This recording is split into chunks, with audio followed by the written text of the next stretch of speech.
tu as bien conscience qu'il est important de travailler sur la respiration et tu as décidé de vraiment t'y mettre, il faut prendre garde à certaines erreurs dans lesquelles on peut avoir tendance à tomber lorsqu'on se précipite sur les premières méthodes qu'on peut trouver. Et il se trouve que malheureusement certaines approches très populaires et même des approches très efficaces peuvent t'amener à non seulement ne pas avoir les résultats que tu cherches à obtenir, mais peuvent même avoir des effets qui vont aggraver la situation au lieu de l'améliorer. Alors, je vais donner un exemple très simple aujourd'hui d'une méthode qui est très efficace, qui est très bonne et qui fonctionne et qui est très connue d'ailleurs, et tu en as peut-être déjà entendu parler, c'est la cohérence cardiaque. Alors, qu'est-ce que c'est que la cohérence cardiaque? La cohérence cardiaque, c'est une approche de la respiration, souvent présentée sous la forme 3-6-5, où en fait, 3 fois par jour, on va s'installer confortablement, idéalement assis, relaxé. On va respirer pendant 5 minutes à raison de 6 cycles par minute. Alors, qu'est-ce que ça veut dire? C'est pour ça que c'est 3-6-5, 3 fois par jour, 6 cycles par minute pendant 5 minutes. Eh bien, typiquement, pour avoir 6 cycles, il faut avoir un cycle qui dure 10 secondes. Donc, beaucoup de recommandations vont partir sur 5 secondes d'inspiration, 5 secondes d'expiration. Alors, comment ça fonctionne la cohérence cardiaque et pourquoi est-ce que c'est une très bonne méthode? C'est parce qu'en fait, la respiration, ça a une particularité, c'est que c'est contrôlé aussi bien consciemment qu'inconsciemment. Notre système nerveux, il est séparé disons, en deux grandes branches. Il y a une branche somatique qui est en fait la partie consciente, c'est celle qui nous permet de faire les mouvements. Vraiment, on décide de ce qu'on fait consciemment et on peut bouger. Et il y a une partie qui est inconsciente. Il y a le système nerveux autonome qui en fait n'a pas besoin de notre pensée consciente pour fonctionner. Alors typiquement, ce qui va faire battre le cœur, ce qui va nous permettre de digérer, ce qui va nous permettre de créer des hormones, en fait tout le fonctionnement du corps qui n'a pas besoin de notre avis conscient pour fonctionner. Ça, c'est le système nerveux autonome. Et on va aller encore un peu plus loin d'ailleurs avec le système nerveux autonome. Mais la respiration, elle est un peu particulière parce que la respiration, bien, elle arrive automatiquement sans qu'on y pense. Elle est contrôlée par le système nerveux autonome. Mais on peut aussi la contrôler consciemment. On peut décider de ne pas respirer, de respirer plus vite, plus doucement. Et ça, c'est le système vraiment somatique conscient. Donc en fait, l'avantage de la respiration, eh bien, c'est que comme on peut la contrôler consciemment, mais qu'elle est aussi contrôlée inconsciemment, eh bien, on peut aussi aller contrôler certains aspects que normalement nous ne pouvons pas contrôler. Nous pouvons contrôler notre système nerveux autonome grâce à la respiration. Alors, en quoi c'est important? Parce que ce système nerveux autonome, il se sépare encore en deux branches principales. Il y a la branche sympathique et la branche parasympathique.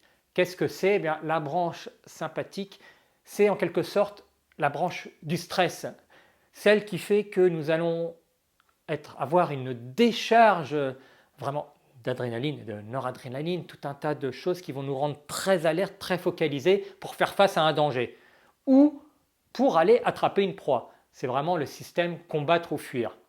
Et ça, c'est un système très important parce que c'est ce qui nous permet de survivre. C'est essentiel d'avoir cette capacité d'avoir du stress pour la survie.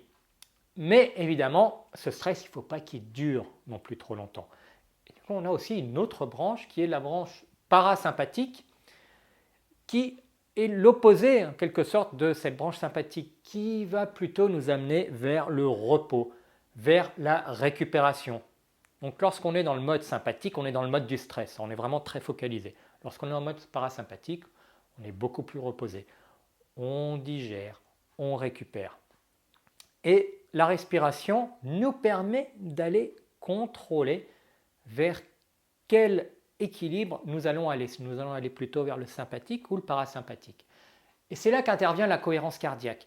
Parce qu'en fait, la cohérence cardiaque nous permet de rééquilibrer ces deux modes. Dans le mode autonome sympathique et autonome parasympathique. Et en fait, de nombreuses études le montrent, hein, ce cycle de 6 respirations par minute, il est optimal. Il est optimal pour vraiment aller activer le nerf vague qui va favoriser du coup le parasympathique. Et il est aussi optimal d'un point de vue de l'oxygénation moyennant quelques conditions. Alors de ce point de vue-là, la cohérence cardiaque c'est parfait parce que ça permet vraiment pendant 5 minutes de rééquilibrer le mode nerveux et généralement de le ramener plus vers le parasympathique parce qu'on a tendance à être trop du côté sympathique, trop du côté du stress. Donc de ce point de vue-là, on peut se demander, alors quel est le problème? Puisque je viens de vous recommander cette approche de la cohérence cardiaque et c'est une très bonne approche. Bien parce qu'en fait, là nous parlons d'une dimension particulière de la respiration qui est la dimension psychophysiologique.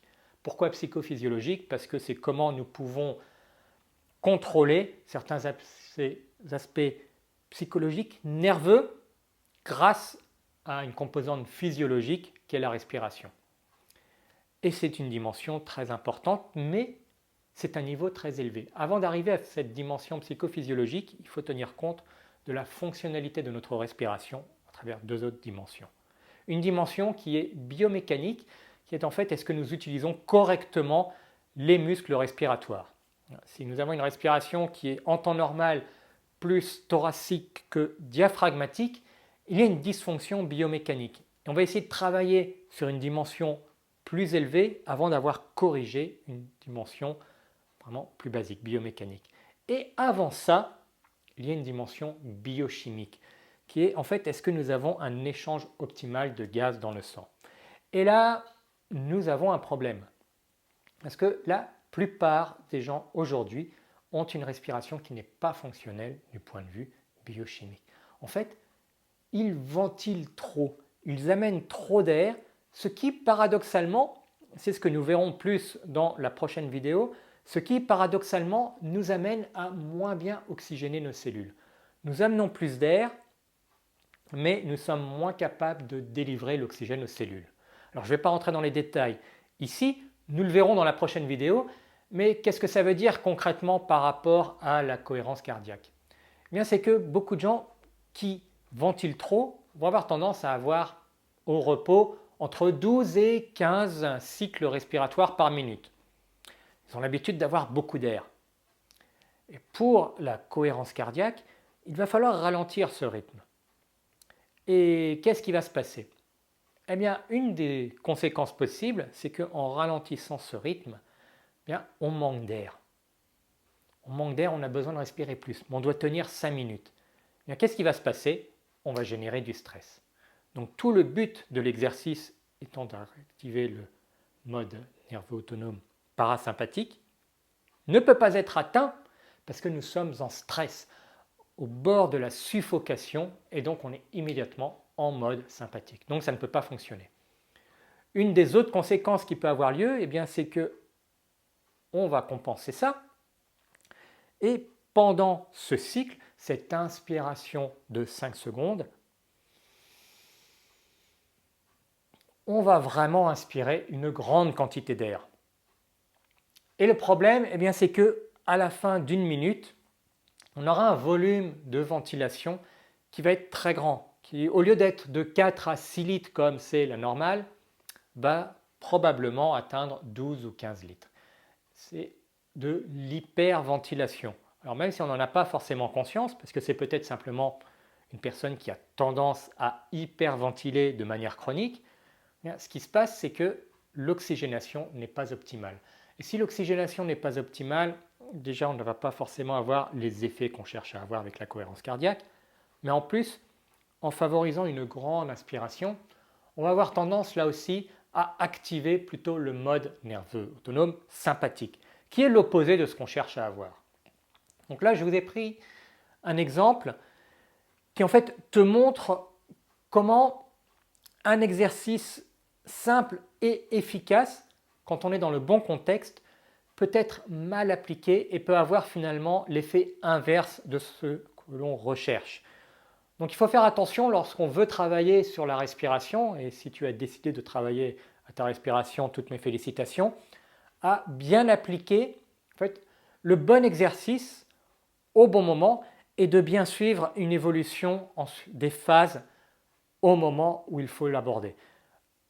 La cohérence cardiaque, ou une version que j'ai un peu évoluée par rapport à la cohérence cardiaque classique, que j'appelle la respiration cadencée, c'est très bien, mais ça ne vient qu'après avoir franchi les premières étapes. Avant de s'occuper de la dimension psychophysiologique, vraiment d'aller contrôler notre système nerveux autonome grâce à la respiration, il faut s'assurer que déjà, mécaniquement, nous respirons correctement. Et avant même ça, il faut aussi s'assurer que nous avons des volumes de respiration qui sont corrects et qui nous permettent d'oxygéner correctement les cellules. Donc indique-moi dans les commentaires si toi aussi tu as déjà essayé d'appliquer certaines techniques de respiration et ce que ça a donné. Si tu as vu les effets ou si au contraire, alors que en apparence tu as appliqué exactement toutes les instructions telles qu'il fallait les appliquer, tu as aussi des difficultés ou alors tu n'as pas vu les résultats et au final, eh bien, peut-être que tu as abandonné alors qu'en fait, ce n'était pas ta faute. C'était simplement parce que on nous propose des techniques avant d'avoir posé les fondamentaux avant. Indique-moi dans les commentaires et nous en reparlerons un peu plus à la prochaine vidéo sur vraiment qu'est-ce que c'est que cette dimension biochimique et pourquoi il est important d'y travailler en premier.